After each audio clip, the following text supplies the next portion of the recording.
जय श्री कृष्ण। जय योगेश्वर।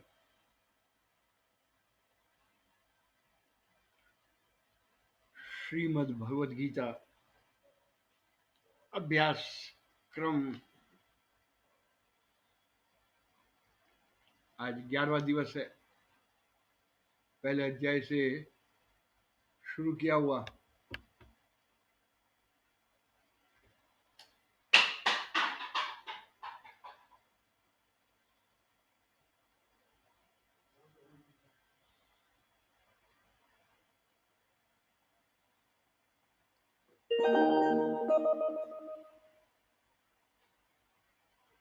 आज दूसरा अध्याय हमारा अभ्यास क्रम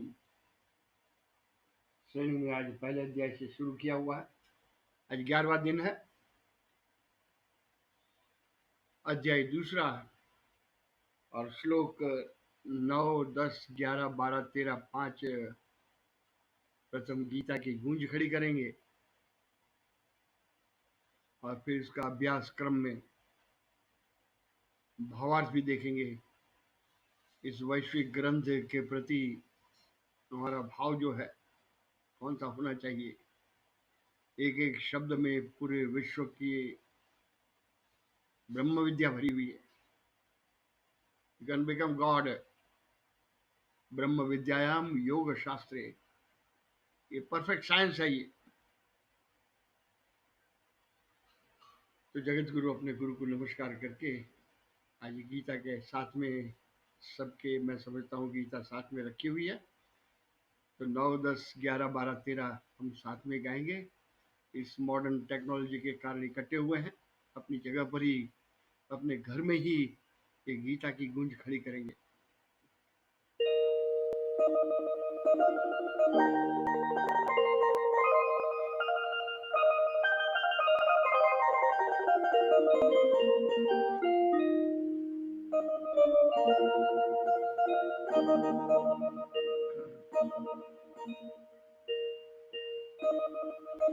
वसुदेव वसुतन देवम कंस चाणूरमर्दनम् देवकी परमानंदम कृष्णं वंदे जगद्गुरुम्। गुरुर्ब्रह्मा गुरुर्विष्णुः गुरुर्देवो महेश्वरः। गुरुः साक्षात् परं ब्रह्म तस्मै श्री गुरवे नमः।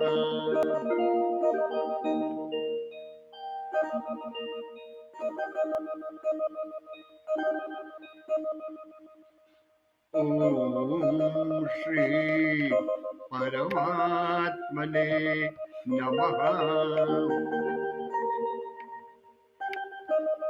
अथ द्वितीयोऽध्यायः।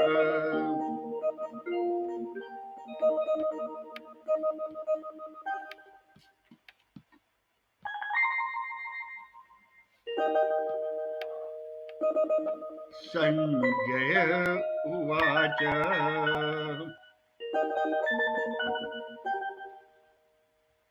एवम् उक्त्वा ऋषिकेशं गुडाकेशः परन्तप न योत्स्य इति गोविन्दम् उक्त्वा तूष्णीं बभूवः।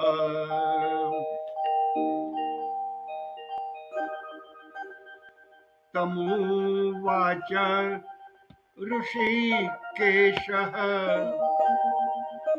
प्रहसन्निव भारत। सेनयोरुभयोर्मध्ये विषीदन्तम् इदं वचः।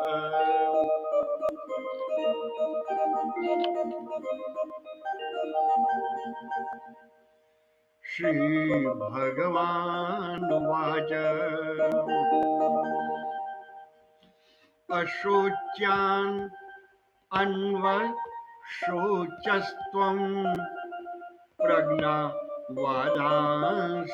भाषसे गतासूना गतासूश्च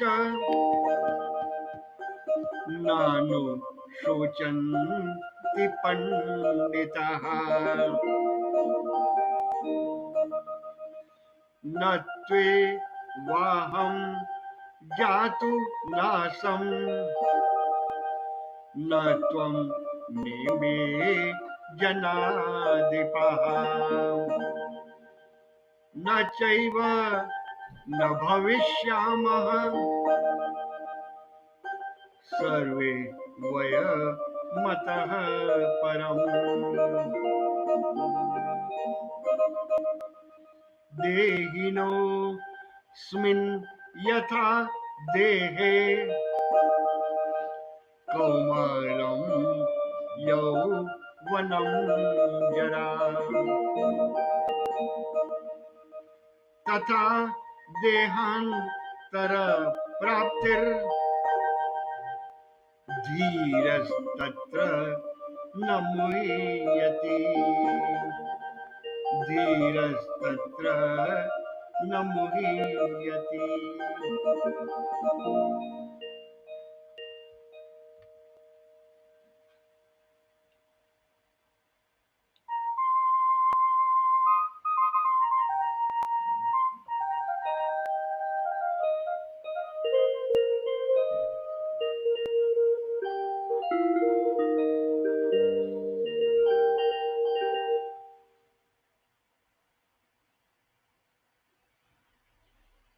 सभी साथ देने वाले पार्टिसिपेंट को विशेष रूप से नमस्कार।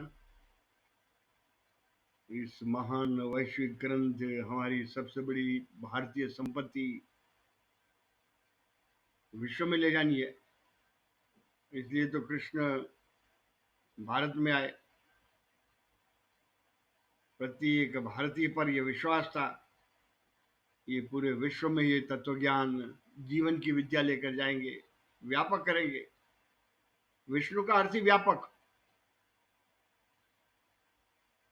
मूर्ति पूजा से प्रारंभ करके इस समस्त ब्रह्मांड में बैठी हुई आदि शक्ति, मनुष्य आकार लेकर आई हुई कृष्ण, उनके मुख से निकले हुए शब्द, एक एक अक्षर, ये 700 श्लोक का ये ग्रंथ है। ये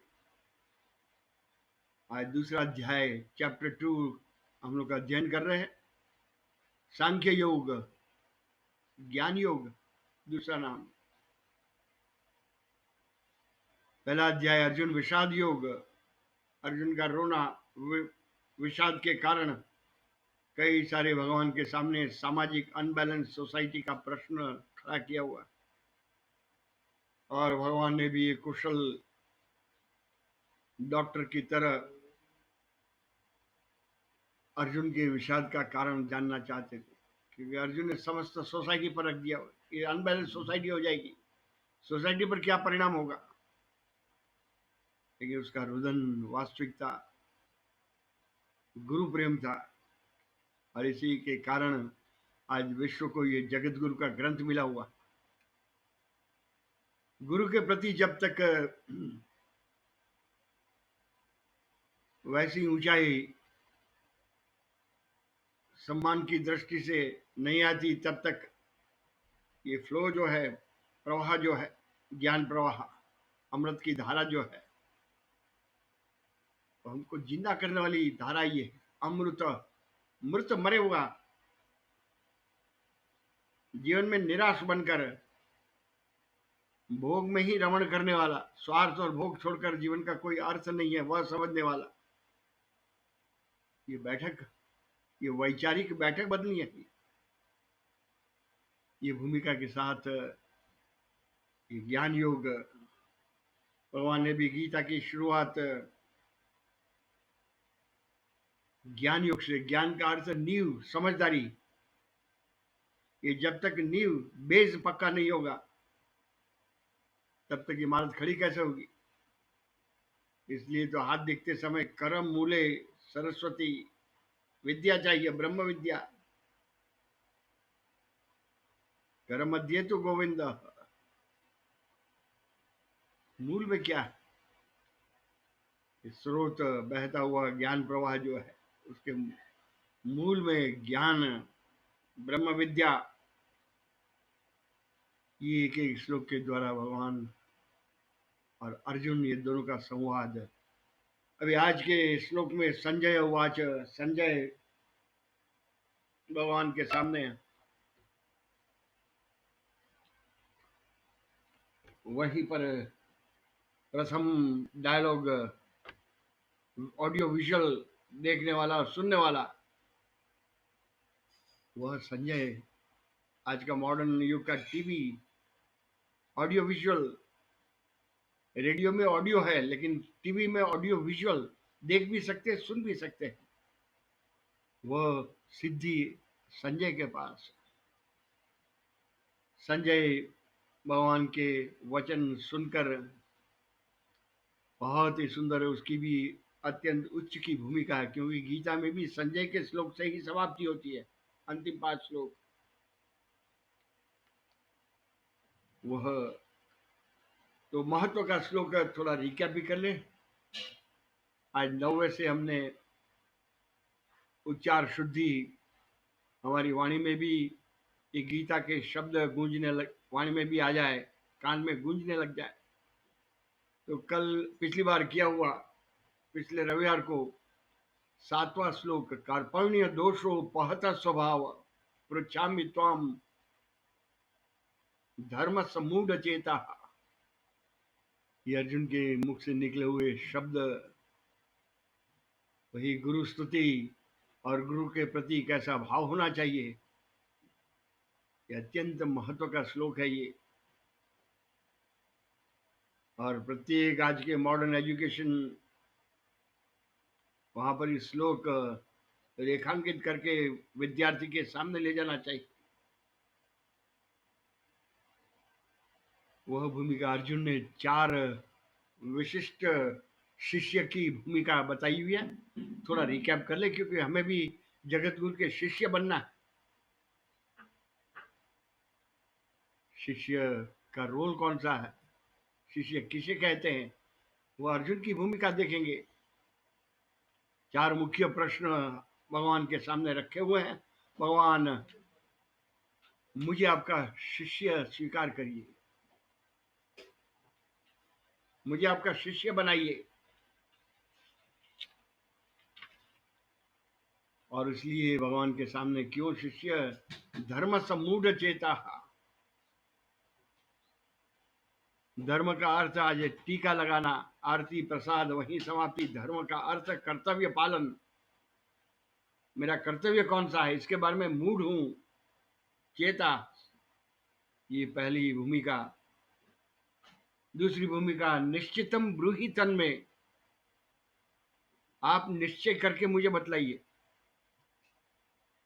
आप मुझे आइधर और, ये भी कर सकता है, वह भी कर सकता है, वैसा नहीं। आप बताइए, उसका मैं पालन करूं। Total surrender.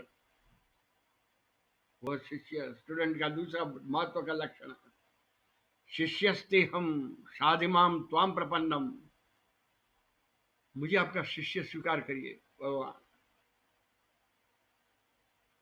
ये जब तक तैयारी नहीं होती है, तब तक ये महान ग्रंथ हम सिर्फ अभ्यास कर सकते हैं, वांचन कर सकते हैं, लेकिन उसका परिणाम जीवन में आने के लिए 4 मुख्य, शादिमाम, शिष्य मुझे स्वीकार करिए, और शादिमाम, मुझे पनिशमेंट या ट्रेनिंग, शादी का अर्थ शिक्षा, मैं शिक्षण के लिए तैयार हूं। और मुझे शिक्षण में क्या सब्जेक्ट है? धर्म सम्मूढ़ चेता। मैं निर्णय नहीं कर पा रहा हूं, मैं आपका शिष्य हूं, ये भूमिका के साथ मुझे समझाइए। World teacher. ये सुनने के पश्चात भगवान, अन्यथा दूसरे अध्याय में समाप्ति, तुझे नहीं लड़ना, तो मुझे कहां लड़ना है। आज के शिक्षक के पास भी ये बहुत महत्व का गुरु शिष्य की परंपरा, हमारी भारतीय रिचनेस, कितनी ऊंचाई पर ये गुरु शिष्य की परंपरा, गुरु पूर्णिमा के दिन हम लोग देख रहे हैं। वह भूमिका में आज के शिक्षक का थोड़ा टीका के रूप में नहीं, लेकिन हमें गुरु के लिए और शिक्षक दोनों में अंतर क्या है। आज तो गुरु कितने, आपके शिष्य कितने हैं, जितनी न्यूमेरिकल यानी कि संख्या ज्यादा उतने बड़े गुरु। लेकिन भाई आज के मॉडर्न गुरु की भी बहुत सुंदर डेफिनेशन बताई है, वह समझना चाहिए।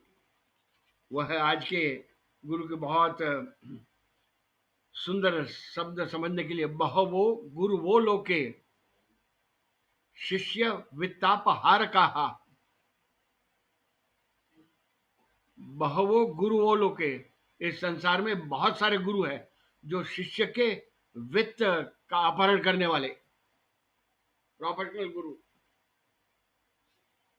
क्वचितुम तत्र दृश्यन्ते, क्वचित कोई एक विरला ही ऐसा गुरु होगा जो सदगुरु है। शिष्य चित्तापहार कहा, शिष्य के चित्त के दोष हरण करने वाले, मन बुद्धि अहंकार मिलकर चित्त, इसलिए कृष्ण को चित्त चोर, शिष्य चित्तापहार कहा।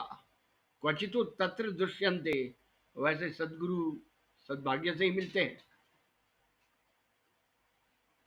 वह गुरु की भूमिका, बहवो गुरु वो लोके, शिष्य के वित्त प्रोफेशनल, उसकी जेब से मेरे पास कैसे आ जाए। मेरा दायित्व सिर्फ अभ्यासक्रम पूरा करना। अभ्यासक्रम मैंने किया, अभी नहीं तू पढ़ेगा तो मैं क्या कर सकता हूँ। पाठ्यक्रम पूरा किया, उत्तरदायित्व समाप्त। लेकिन गुरु पर इतनी जिम्मेदारी में ही समाप्ति नहीं होती है, क्योंकि समस्त शिष्य के जीवन का उत्तरदायित्व, आकार देना, एक घाट बनाना, प्रभु का अलंकार, जीवन का कुछ मूल्य होना चाहिए। अन्यथा आए राम गए राम, आए थे वो चले गए। वैसे ही शिष्य और वैसे ही शिक्षक का वर्णन ये भगवद गीता में नहीं है। शिष्य स्तेहम शादिमाम त्वाम प्रपंदम। आज का शिष्य प्रश्नार्थी और परीक्षार्थी, विद्यार्थी नहीं है, प्रश्न करने वाला। अलग अलग विषय, अमुक विषय पर आर्ट साइंस कॉमर्स अलग धाराएं जो है, उस पर विशिष्ट प्रश्न करने वाला प्रश्नार्थी और परीक्षार्थी। परीक्षा में पास हो गया, मैं साइंस जानता हूं, क्यों, बीएससी, परीक्षा मैंने पास की है। बीकॉम आदि कई हमारे डिग्री जो लगती है, वह परीक्षार्थी, परीक्षा में पास होने के लिए, डिग्री प्राप्त करने के लिए किया हुआ अभ्यासक्रम। लेकिन विद्यार्थी बनना है, शिष्य जीवन को आकार गढ़ने वाले। इसलिए पुराने हमारे प्राचीन तपोवन के काल में माता पिता गुरु के पास ले जाते थे, और आपको, ये शिष्य की जिम्मेदारी आप पर है, उसे क्या पढ़ना है, कौन सा विषय लेना है, उसकी योग्यता के अनुसार उसके तैयार करें। लेकिन ये सब बातें अभी सिर्फ जानकर ही हमें कुछ अच्छा लगेगा। वैसी लॉजिकल भूमिका तैयार करने के लिए ये गीता घर घर ले जानी होगी, स्कूल में ले जानी होगी। हवा बहने लगे तो उसे क्या कहते हैं, पवन। हवा बहती है तो उसे पवन कहते हैं। और बादल जब बरसने लगे उसे बरसात कहते हैं। बादल बरसने लगे, बरसात। वैसे ही ज्ञान का प्रवाह, ज्ञान रूपी प्रेम प्रवाह जब बहने लग जाता है उसे ही भक्ति कहते हैं। ये ज्ञान रूपी प्रेम प्रवाह ही दूसरा अध्याय सांख्य योग बहने लग जाए। इसलिए तो शिव जी ने जटा में गंगा का प्रवाह बहने लग गया। शिव जी ज्ञान के देव है, जटा में बांध कर ज्ञान नहीं रखा हुआ, बहने लगा। वही भक्ति का रहस्य है। इस अध्याय में भगवान ने विस्तार पूर्वक अर्जुन को बताया हुआ है। वह हमें भी, हमारे जीवन में भी थोड़ा ये शब्दों की सुगंध आ जाए और हम भी सच्चे अर्थ में शिष्यस्तेहम शाधिमाम त्वाम प्रपन्नम, ये भूमिका हमारी तैयार हो जाए। अर्जुन के पास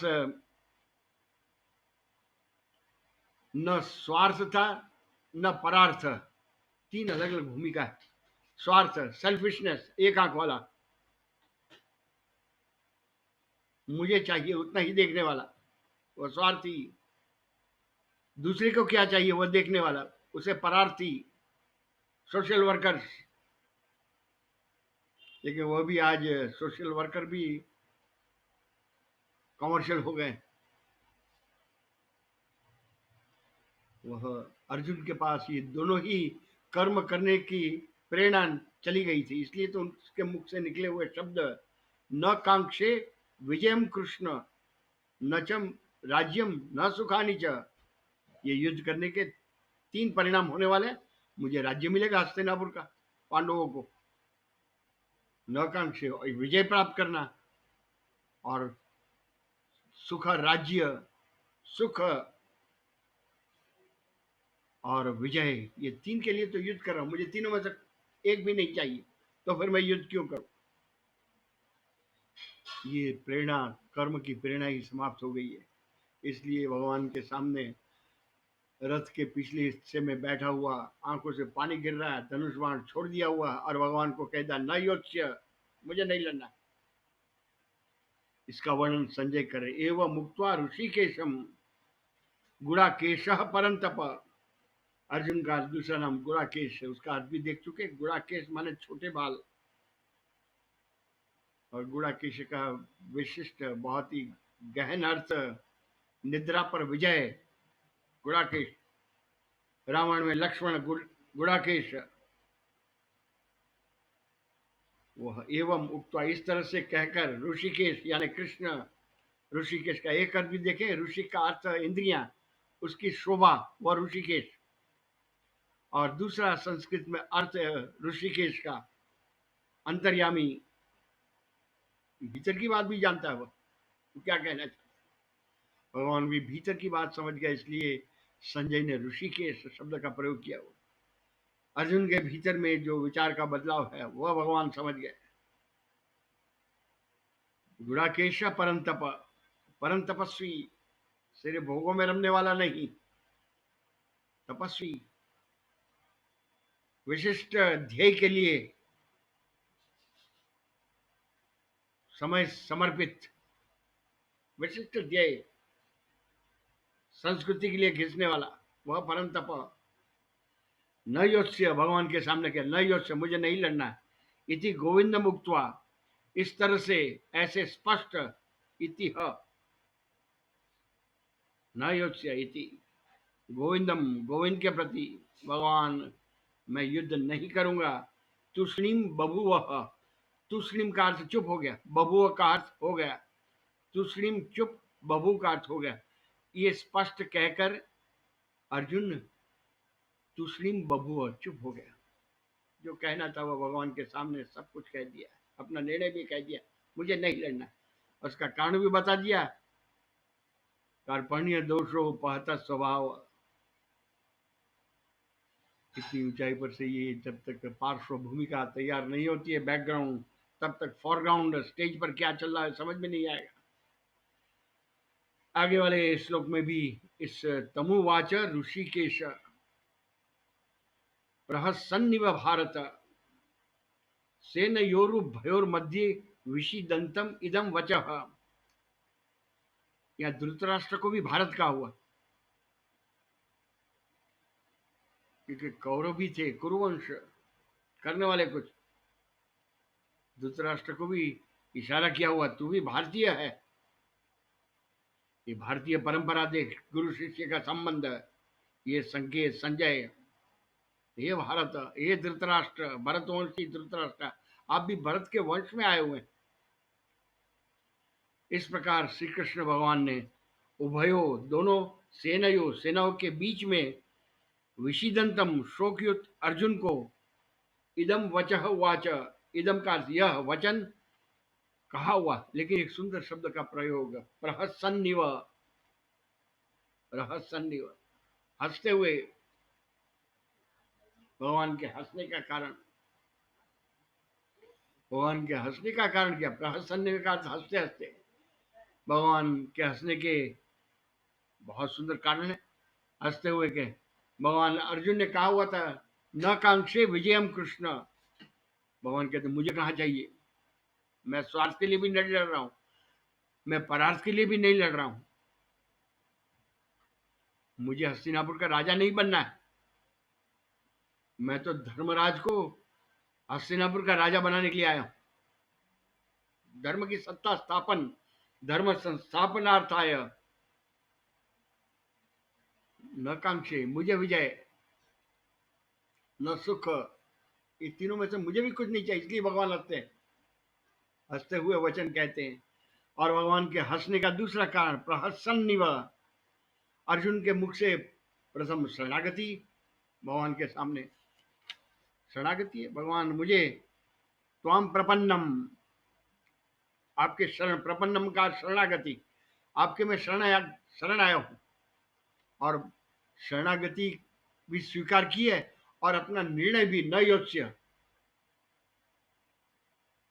अन्यथा शरणागति में जिसकी शरणागति स्वीकार की है उसकी बात माननी चाहिए, उसका निर्णय स्वीकार करना चाहिए। इसलिए भगवान हंसते, प्रसन्न। श्री कृष्ण शरण ममा, फिर बात मानते हो क्या? भगवान की आज्ञा मानते हो क्या? ये भगवद आज्ञा क्या ग्रंथ है ये। और कहते हैं मुझे लड़ना नहीं है, आप मुझे रास्ता बताइए। रास्ता तूने ऑलरेडी चुन लिया हुआ, तूने अपना निर्णय मुझे बतला दिया, और फिर कहता है मुझे बताइए क्या करना।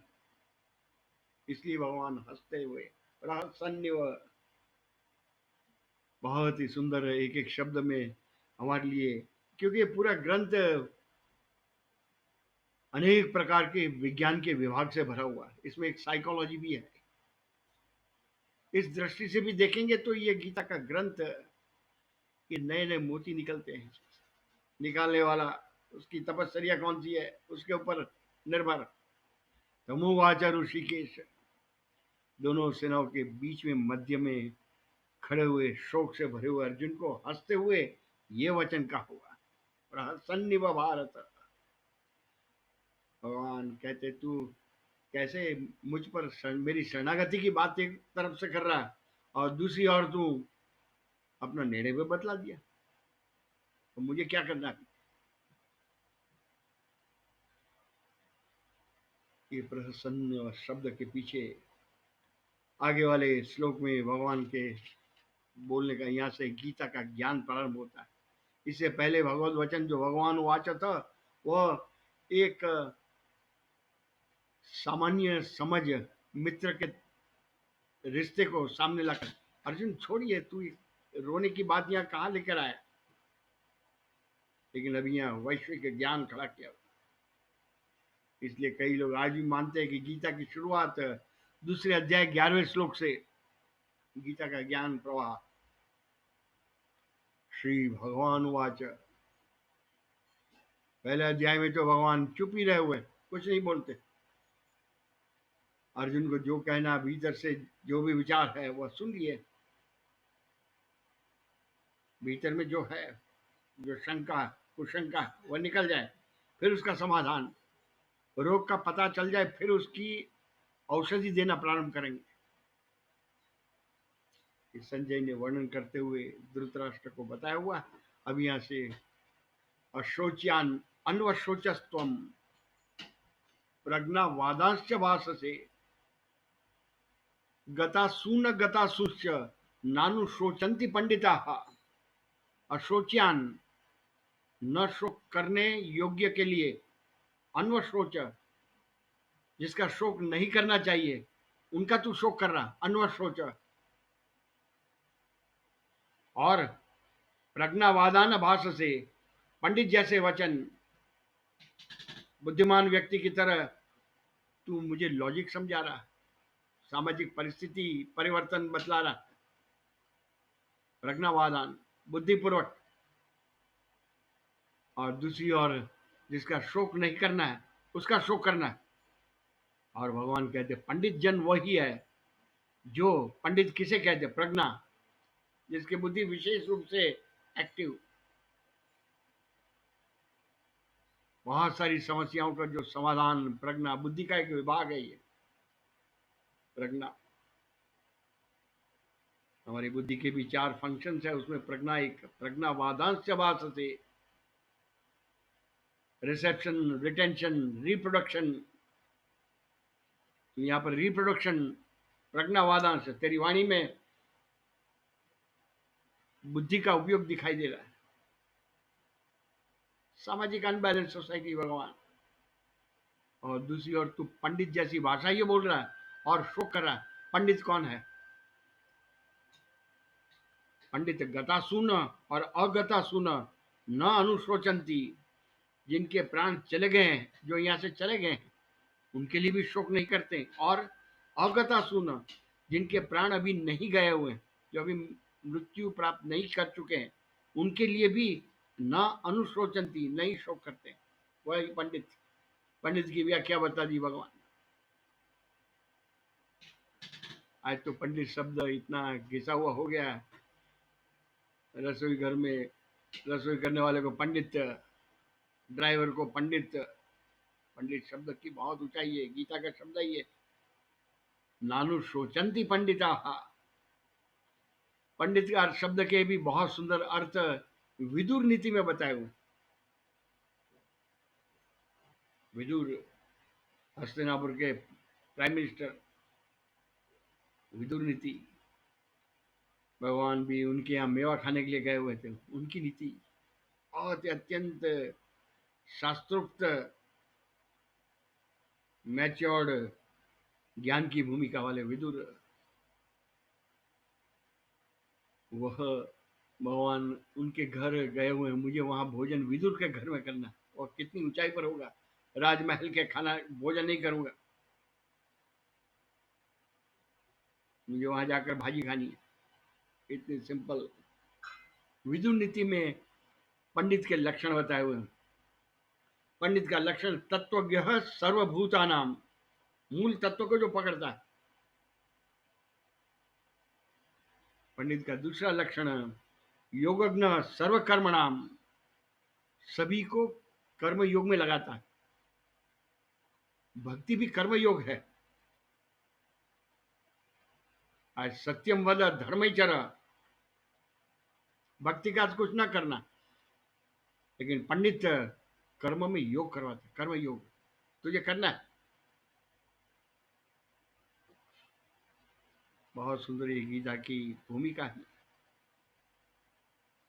कर्म, कर्म करते जा, माँ फलेषु कदाचन, माँ कर्म फले हेतुर्भु, माते संगोस्त्व अकर्मणि, कर्मण्येवाधिकार।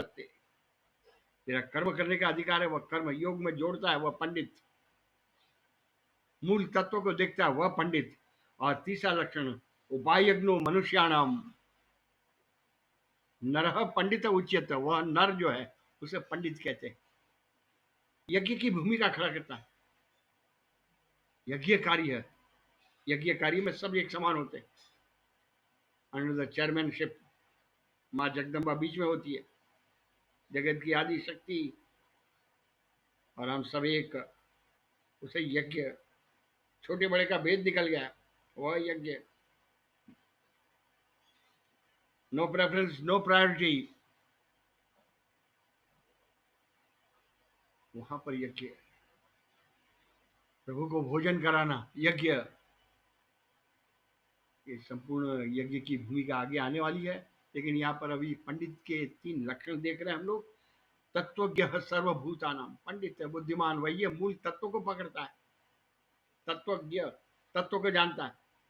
सर्वभूतानाम, सभी पंच महाभूत से बने हुए में मूल तत्व को जो पकड़ता है। योगज्ञ सर्वकर्मणाम, कर्म करने गति उसके जीवन में लाने वाला वह पंडित है। कुछ न करो,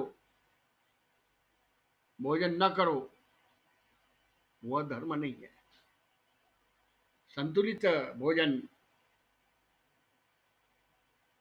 क्या करना और क्या न करना, ये दोनों समझाने वाला पंडित है। कर्म, विकर्म और अकर्म, तीसरे अध्याय में ये सब्जेक्ट भी आने वाला है। योग उपायज्ञो मनुष्याणाम, मनुष्य को इकट्ठे करके यज्ञ की भूमिका, सब एक समान है, ऑल आर इक्वल, ये करने वाला ज्ञान यज्ञ है। इसलिए गीता का भी एक ज्ञान यज्ञ है। ज्ञान यज्ञेन, अंत में 18वें अध्याय में दिया हुआ है। इसलिए हमारे प्रत्येक रामायण, भागवत आदि महान ग्रंथ, ये अभ्यास के बाद में यज्ञ किया जाता है।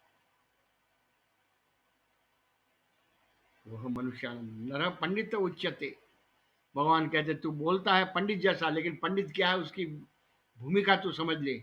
वह जिनके प्राण चले गए हैं उनके लिए, चले गए अभी वापस नहीं आने वाले, और जिनके प्राण अभी नहीं गए हुए हैं उनके लिए शोक नहीं करता है।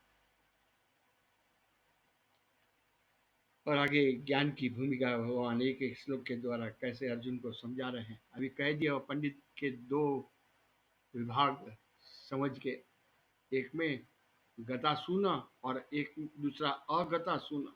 जो चले गए हुए उनके श्लोक शोक नहीं करना चाहिए, और जो जिंदा है उनका भी शोक नहीं। अगता सुना, न त्वे वाहम जातु नासम, न त्वम नेमे जनाधिपाः, न चैव न भविष्याम, सर्वे वयमतः परम। भगवान कहते शरीर और शरीरी, ये मुख्य कारण कैसे भगवान ये पंडित की परिभाषा जो है उसको एक एक धागे खोलकर भगवान अर्जुन के सामने रख दे। न त्वेवाहम, न तो ऐसा है कि अहम जातु न आसम, मैं किसी काल में नहीं था, अथवा त्वम नु आसी ही, तू नहीं था। ऐसा कोई भी काल नहीं है जहां पर तू नहीं था और मैं भी नहीं था। अथवा इमे जनाधिपाहा, न त्वम नेमे जनाधिपा, ये राजा लोग सामने, और अपने पक्ष में जनाधिपा, ये जितने राजा लोग हैं न वे भी नहीं थे, और ऐसा ही है कि इससे आगे हम सब नहीं रहेंगे। ये 3 वर्ग, न मैं रहूंगा, न ये राजा लोग रहेंगे, और न तू रहेगा, ऐसा कोई भी समय नहीं। ये सब रहने वाले। ये आत्मा तत्व, शरीरी और शरीर, शरीर का स्वभाव बदलना, और मृत्यु साथ लेकर ही शरीर आता है। एक्सपायरी डेट लेकिन डिस्क्लोज नहीं किए भगवान, लिखे जाए प्रत्येक क्षण तू मृत्यु की ओर जा रहा है। इसलिए तो शंकराचार्य ने बहुत सुंदर टकोर की हुई है। आयुर्नश्यति पश्यताम प्रतिदिनम, याति क्षय यौवनम। आयुर्नश्यति, each and every day you are nearer to your exit. मृत्यु is a part, death is a part of life. Closing साथ में लेकर आए। शरीर जो है वह बर्थ एंड डेथ ये दोनों साथ लेकर आया हुआ। आज मेडिसिन की बोतल पर देखते हैं हम लोग मैन्युफैक्चरिंग डेट और एक्सपायरी डेट, वैसे शरीर जो है उसका जन्म होता है और मृत्यु। बिना मृत्यु कोई शरीर नहीं होता, तो उसका शोक करना योग्य है क्या? मिर्ची तीखी क्यों है? इसका कोई उपाय है क्या? शक्कर मीठी क्यों है? उसका स्वभाव है, वैसा बना हुआ है। ये जगत की सृष्टि बनाने वाले, ये सृष्टि संचालन ऐसा ही बनाया हुआ है। मिर्ची तीखी क्यों है? इमली खट्टी क्यों है? उसका स्वभाव है। शरीर का भी स्वभाव बदलना। ये विश्व भी बदल रहा है, एक एक क्षण प्रति क्षण वह उसका स्वभाव बदलना है। और एक शरीर का कार्य पूरा होने के बाद दूसरा शरीर का प्रारंभ, दूसरा जन्म, ये साइकिल ऑफ ह्यूमन लाइफ चलती रहेगी। ये भूमिका, यहाँ भगवान न त्वेवा हम जातु, ये भी नहीं रहेंगे। और शरीर ही यानी कि आत्मा तत्व वो अविनाशी, उसे कोई नहीं मार सकता, उसमें कोई बदलाव नहीं है, न कोई विकार है। ये आगे बहुत सुंदर है। आज हम लोग देखते हैं न्यूज़पेपर में किसी की मृत्यु के साथ फोटो के नीचे ये आत्मा अमर है, वह अलग अलग गीता के श्लोक के द्वारा हमें बता रहे हैं। न जायते म्रियते वा कदाचिन। तब शरीर को, शरीर अनित्य है और शरीर आत्मा जो है वह नित्य है। तो दोनों में से तू किसका शोक कर रहा है? मैं भी और तू भी, अर्जुन और ये राजा लोग इस महाभारत युद्ध में इकट्ठे हुए, सब पहले भी थे और अब भी रहने है और आगे भी रहने वाले हैं। लेकिन शरीर बदल जाएगा, इतना ही। सृष्टि संचालन का ये महत्व का फाउंडेशन भी ये भगवान अर्जुन को बता रहे हैं। इसको बदलना संभव नहीं है, हम सब भी रहेंगे। अब ये शरीर बदलने का क्रम भी भगवान आगे वाले श्लोक में अर्जुन को बता रहे हैं। क्योंकि पंडित की परिभाषा बताइए, गतासून अगतासून जो है और जो चले गए, दोनों का शोक व्यर्थ है पंडित के लिए। और ये विज्ञान जो शरीर का विज्ञान है वह भगवान ने बताया, हुआ ये रहने वाला है। आत्मा कभी मरती नहीं है और शरीर कभी परमानेंट चलता नहीं है। देहिनो स्विन यथा देहे, अभी शरीर जो है उसका क्रम कौमारम यौवनम जरा तथा देहांतर प्राप्तिर धीरस तत्र न मुह्यति। जैसे जीवात्मा की देहिना, देह और देही, देहिनो देह का शरीर, देही का आत्मा। जैसे जीवात्मा की अश्विन देहे, देह में तीन, शरीर की तीन अवस्था है, कौमारम यौवनम जरा। कोई कहेगा मुझे कुमार अवस्था में रहना परमानेंटली, शक्य नहीं है। युवान बन जाएगा और युवान भी नहीं रहेगा। जरा, जरा का बुढ़ापा, जर्जर शरीर कमजोर हो जाएगा।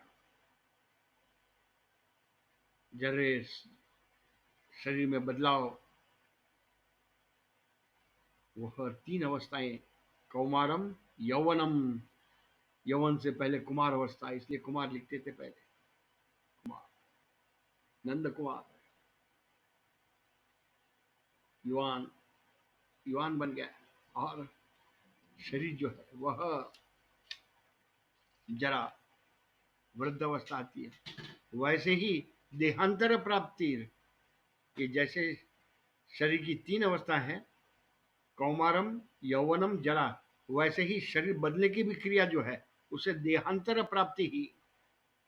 देह, शरीर बदलने के लिए, वो भी एक सृष्टि का एक नियम है, प्रकृति का नियम।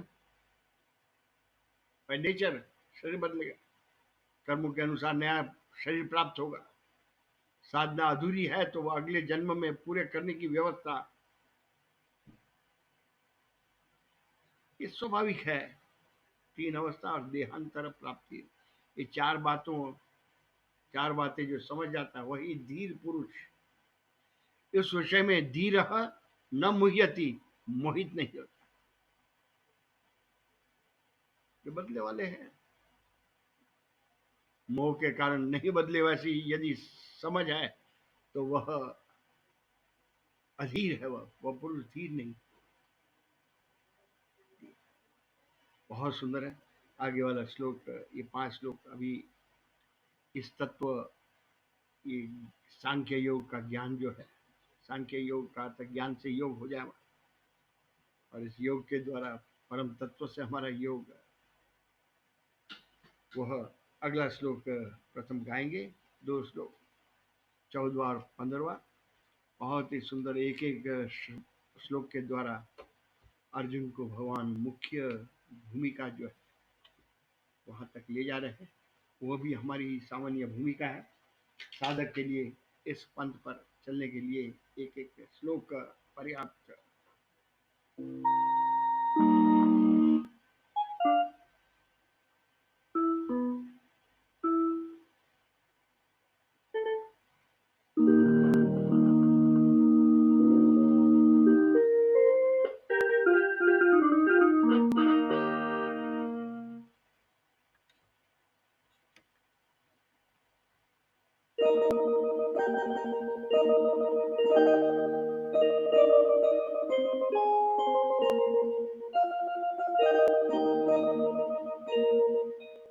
साथ में गाते जाइए, गीता को समझें और गाएं, तो ये बहुत ही उच्च साधना है।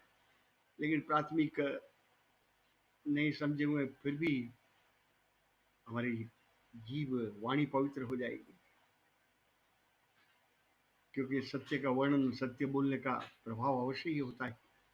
तो वह सुनकर 2 श्लोक पठन करेंगे, और समय की मर्यादा देखते हुए उसका अर्थ घटन भी आगे देखेंगे। मात्रा स्पर्शास्तु कौन्तेय शीतोष्ण सुख दुःखदः आगमा पायिनो नित्याः तांस्ति तिक्षस्व भारत।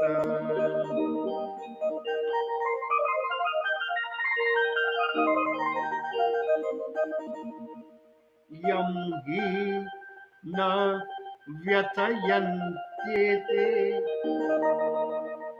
पुरुषं पुरुषर्षभः सम दुःख सुखं धीरं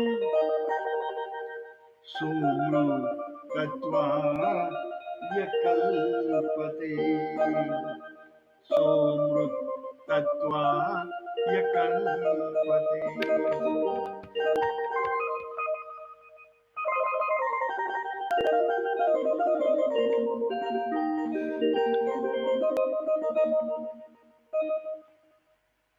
धीर शब्द का प्रयोग, अभी धीर को भगवान ने खुलकर विशेष जानकारी देने के लिए, मात्रा स्पर्शास्तु कौन थे? यह मात्रा स्पर्शास्तु इंद्रिय और विषयों के संयोग,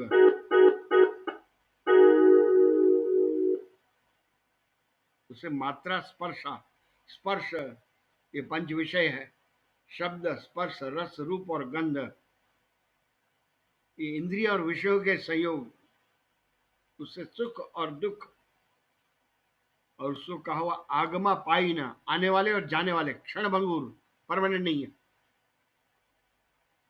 शीतोष्ण, सर्दी और गर्मी, प्रत्येक वर्ष अभी ठंडी है, लेकिन कुछ समय के बाद ये परमानेंट ठंडी नहीं रहेगी। टेम्परेचर बदलाव, पृथ्वी के रेवोल्यूशन, रोटेशन के कारण यह बदलाव, दिन और रात, दिन परमानेंट नहीं है, रात्रि भी परमानेंट नहीं है। शीतोष्ण, सुख दुखदा, सर्दी गर्मी और सुख दुख को देने वाले इंद्रियों और विषयों का संयोग। तो आगमा पाइनो, आने जाने वाला है, अनित्य, अनित्य है। इसलिए भरतवंशी अर्जुन, भारत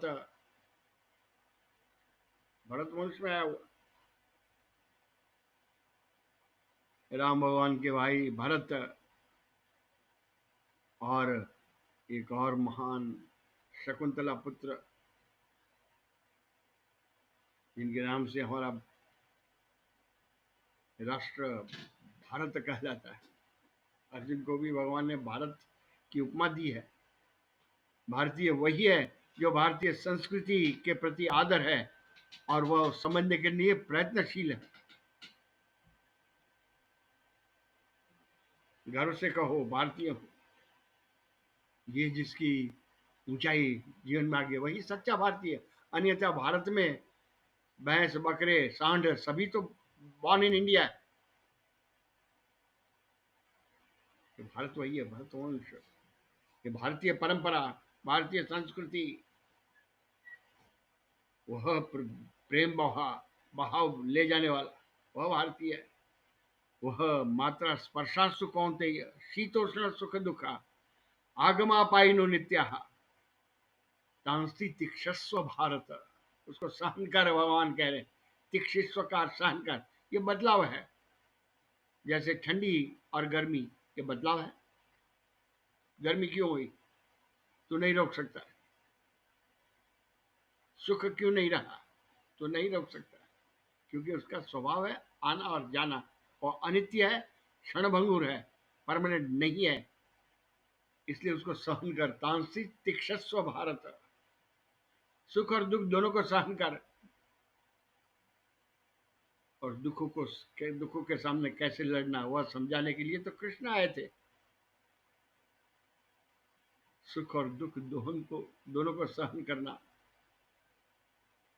वही जीवन की उच्च स्थिति, वही धीर पुरुष। अपना रास्ता नहीं बदलता, अधीर नए नए प्रवाह में बहने लग जाएगा। गुरु बदलेगा, धीर अधीर है, तुरंत मिल जाए।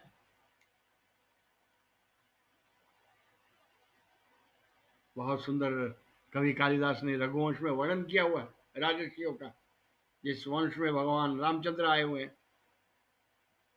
सोहमा जन्म शुद्धा नाम आ फलोदय कर्म नाम। फल जब तक नहीं आता तब तक कर्म न छोड़ने वाले रघुवंश, वही धीर पुरुष। छोटी छोटी बातों में अपना रास्ता बदल दिया। वह कैसे पहुंचेगा गंतव्य स्थान पर? Never leave the main by lane में जो कंफ्यूज हुआ, वो मेन ट्रैक को छोड़ देता है। उसे ही साधक कहा जाता। साधु, साधु का सिद्धि, सीधी वृत्ति है जिसकी, सादगी है जिसकी, उसे ही धीर परिणाम आएगा ही। वह भगवान यहाँ बता रहे। शीतोष्ण सुख दुख, अर्जुन को भी दुख हो रहा था, इसलिए तो रोने की भूमिका। विषाद योग, जो अभी युद्ध आरंभ नहीं हुआ, किसी की मृत्यु नहीं हुई, उससे पहले शोक करने लग गया। यौ ही न व्यथयन्त्येते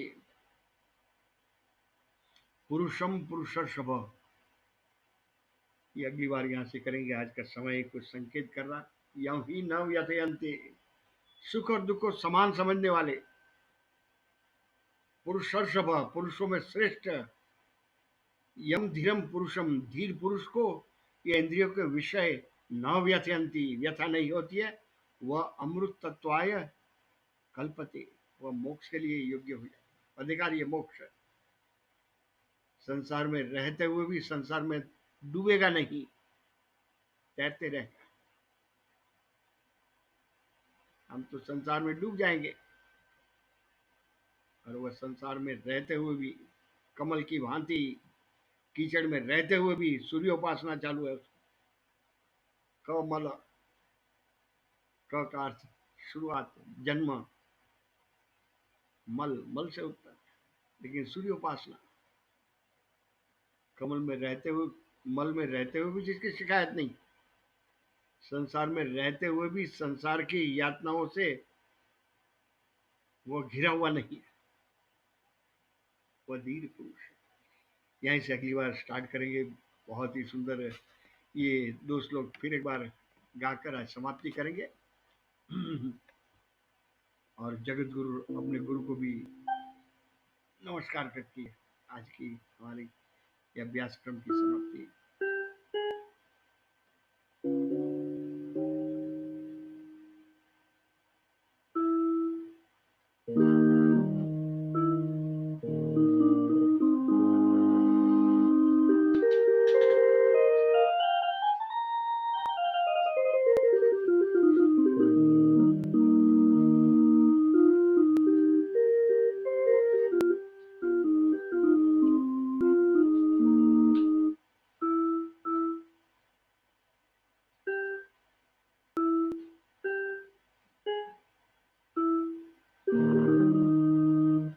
मात्रा स्पर्शास्तु कौन्तेय शीतोष्ण सुखदुःखदः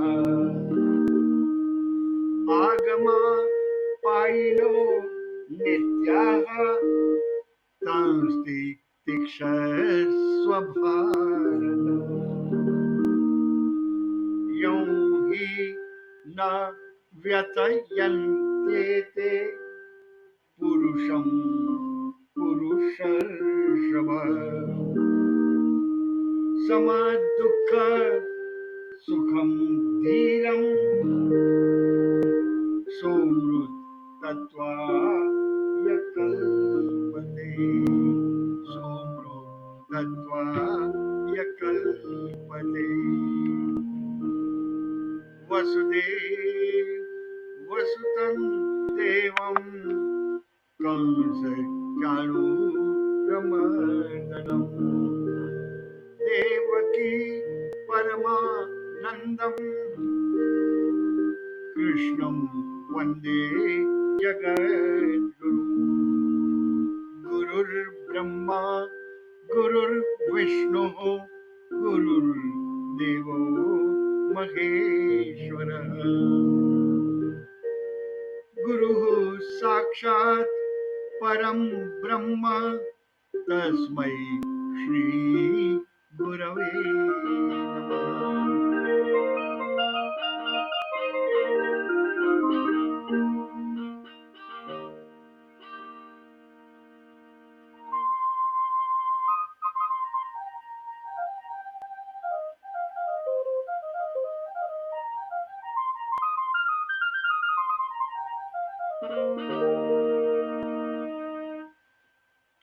आइए यहाँ समाप्ति। सभी साथ देने वाले को फिर से विशेष रूप से नमस्कार। और ये हमारा अभ्यास क्रम इसी तरह से चलता जाए। व्यापक है ये, तो व्यापक तत्व को समझना है। और विश्व की सबसे बड़ी संपत्ति ग्रंथ के रूप में हमारे पास में है, इसका गर्व होना चाहिए। मैं भारतीय हूँ और भारतीय संपत्ति का परिचय ही नहीं है।